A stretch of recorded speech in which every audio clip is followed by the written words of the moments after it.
예, 김광진입니다. 사실 뭐 저는 육군 병장으로 전역을 해가지고요. 군과 관련한 인사분들을 많이 알지는 못합니다.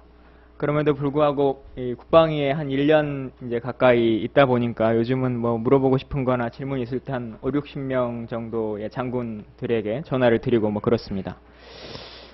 후보자께서는 물론 군 생활을 근 40년 가까이 군에서 봉사를 하셨기 때문에 그 존재 자체가 가지고 있는 인적 네트워크라고 하는 것이 어마어마할 것이라고 생각합니다. 그래서 앞서 말씀드린 것처럼 후보자의 입사 자체, 존재 자체가 일정 정도의 로비 활동이다라고 하는 것을 다시 한번 말씀드리고요.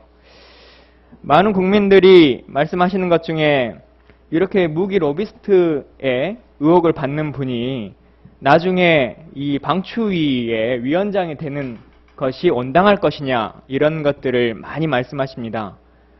어떻게 보면 반대로 생각하면요. 업체 입장에서는 방추위의 네트워크가 가능한 사람이 필요했을 수 있겠다 이런 생각이 좀 드는데 방추위의 총 인원이 위원회가 몇 명으로 구성되는지는 아시죠? 모르겠습니다. 19분 정도로 구성되는데 그중에 군 전문가, 군인 출신이 한 12분 정도 되시고 나머지는 외부에서 이렇게 오시는 분들이 있는데요.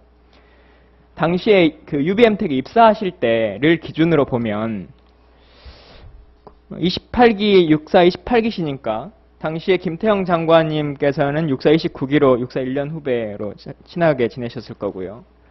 육군을 대표해서 오셨을 때는 조정환 육참 차장께서 아시는 것처럼 지금 뭐 문제가 되고 있듯이 이사단장 재직 시에 참모장으로 계셨던 조정환 차장이 있었고, 그리고 합참에서는 7군당 재직 시에 참모장으로 계셨던 정홍용 씨가 계셨고요.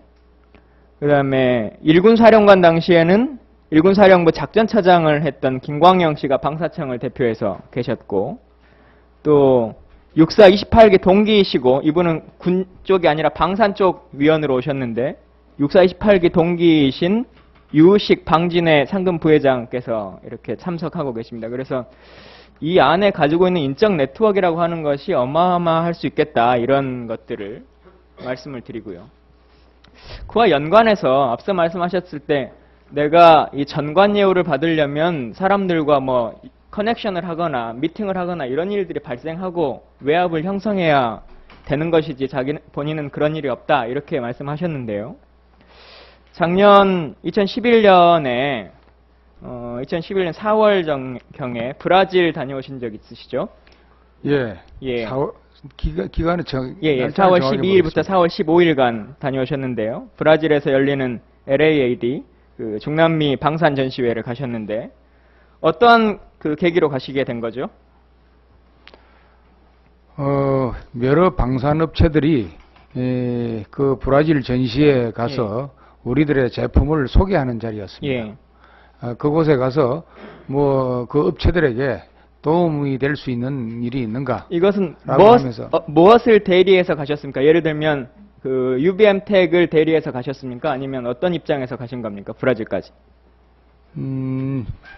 UBM택보다는 그 UBM택과는 관계 없었고 그 방진회 쪽 그리고 방산 업체들을 위해서 좀 보고 의견을 얘기해 줄 수 있는가 해서 갔습니다. 앞서 말씀드렸던 방산 전문가로 이 방추위에 들어가신 사실은 해년마다 한 번씩 바뀌는데 이 유익 선생님은 육사 28기 동기이신 유익 선생님은 3년 내내 한 번도 바뀌지 않고 방추위에 계십니다.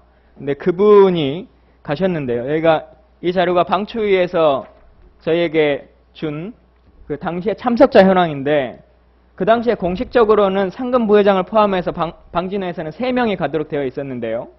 이 명단에 후보자님은 없으십니다. 다시 말하면 방진회 공식 방문은 아닌 거고 다른 이유로 뭐 방진회에서 그냥 관광으로 시켜주신 건지 어쩐지 모르겠지만 공식 명단에는 있지 않습니다.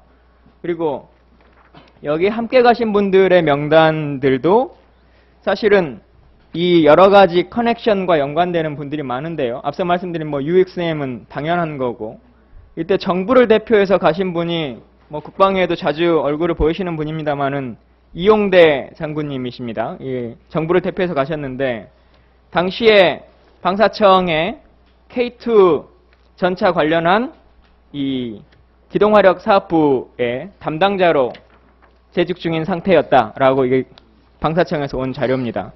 그래서 사실은 K2와 관련한 혹은 그 여타와 관련한 많은 자료들에 있어서 많은 사업들에 있어서 후보자님께서 인적 네트워크를 동원한 다양한 로비 활동들이 있을 수밖에 없었다. 이건 꼭 직접적으로 내가 이걸 뭘 하라라고 지시하지 않더라도 그냥 가벼운 전화 한 통과 티타임 정도로도 충분히 후보자님이 받아가는 2억 원 정도, 연간 7천만 원 정도의 비용은 업체에서는 충분히 얻을 수 있는 비용이 있을 것이다 라고 하는 것을 다시 한번 말씀드립니다. 혹시 입장 있으시면 말씀하십시오. 그런 분들이 제 옆에 있었기에 그렇게 한 것은 있으나 제가 아까 말씀드렸다시피 그 파워팩 도입과 관련한 로비 활동을 한 적은 전혀 없고 한 번도 거기에 대해서 부탁한 적도 없습니다. 예, 너무 그렇게 K2 파워팩 얘기만 하시면요. 파워팩 말고 나머지는 내가 로비 활동을 했다 이렇게 인식할 수 있는 부분들도 있으니까 잘 판단하셔가지고 답변을 해주시면 좋겠습니다. 나머지 일은 합작회사 자문권이라고 했습니다. 그런데 거기 가서 여기 주요 제기된 의혹이 이 파워팩 변경을 위한 로비를 하지 않았느냐. 예. 그래서 말씀드렸습니다. 예. 그 시간이 짧기 때문에 하고자 하는 얘기는 이후에 다른 하나를 하도록 하고요. 그 관련해서 후보자님의 재산 증식과 관련한 문제 그리고 뭐 부동산 투기에 있어서도 많은 의혹 중에 하나가 사전에 정보를 가지고 뭐 이런 것들을 부풀리게 한 것이 아니냐 이런 것들이 있습니다. 근데 부동산 부분은 오전에 많은 부분을 말씀해 주셨기 때문에 또 하나 많은 분들이 그 국민들이 생각하는 것이 주식 투자와 관련한 부분입니다. 그래서 물론 지금 저희에게 보고해 주신 자료 그렇게 금액이 크지 않고 비추로셀이나 뭐 이런 주식 같은 경우도 그렇게 금액이 크지 않고 뭐 일반적인 주식 거래다 이렇게 답변을 해주셨는데요. 인정할 수 있는 부분도 있다고 생각합니다. 다만 그러기 위해서는 후보자님이나 배우자분께서 예편하신 이후에 혹은 그 뭐 복무 중이실 때는 재산 신고를 하셨으니까 아니겠지만 예편하신 이후에 주식 거래 내역을 있으면 제출해 달라 이렇게 저희가 말씀을 드렸는데요.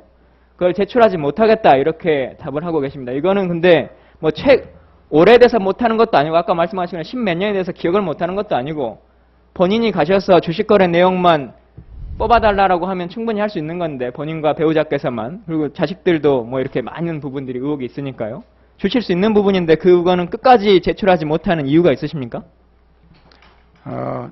제출하지 않는 이유는 없습니다. 그리고 그 주식은 소량을 가지고 집사람이 아니. 배우자가 한 것이고 말고 네. 추가적인 부분들을 해명하기 위해서 거래 내역을 제출하실 의향이 없으시냐고요. 제출이 필요하다면 할 수 있습니다. 그럼 제가 누누이 제출을 요구를 드렸습니다만 제출해 주지 않으셨는데 하실 수 있다고 하니까 제출해 주시면 좋겠습니다. 이상입니다.